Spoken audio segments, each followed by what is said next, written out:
She cheated with her pastor, so I exposed them in church. This is the saddest story you will hear today. He was the love of my life.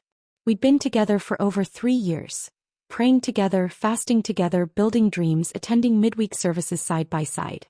I genuinely believed God had sent her to me.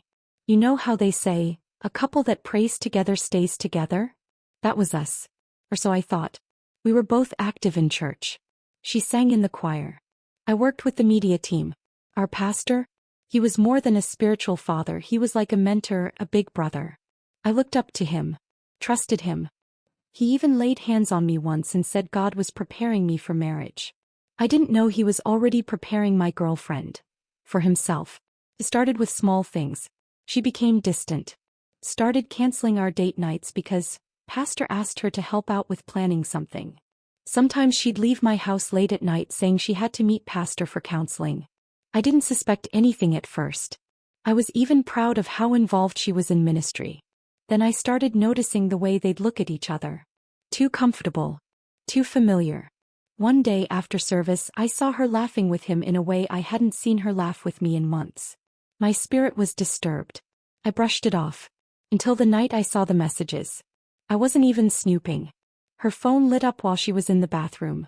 The preview showed, "Last night was amazing. Can't wait to see you again. God's grace always." It was from him. Pastor. My hands started shaking. I unlocked her phone and saw it all. Hundreds of messages. Pictures. Voice notes. They had been sleeping together for months, sneaking around behind the backs of the entire church. Behind my back. I didn't confront her immediately. I couldn't. I just stared at her that night while she slept peacefully beside me. My heart was breaking, but my face stayed calm. I went to the bathroom, closed the door, and cried like a child. I prayed. I fasted. I asked God if I should walk away quietly. I even blamed myself. Maybe I wasn't spiritual enough. Maybe I wasn't man enough. But then I realized, this wasn't just betrayal. This was abuse of trust, of authority, of sacred space. So I made a decision. That Sunday I sat through service like everything was normal. The choir sang. He preached. She stood on stage, lifting her hands like she was holy. I waited till the end, when he called for anyone who needed prayers to come forward. I walked up, took the mic, and I spoke. I said, I came here today not to receive prayers but to expose a lie. While you all see a man of God standing before you, I see the man who's been sleeping with my girlfriend, your choir leader, for months. I have the messages, the pictures. I trusted him as my pastor. I trusted her as my partner. They both betrayed that trust. And you all deserve to know the truth. Gasps filled the room. People began shouting. Some tried to stop me.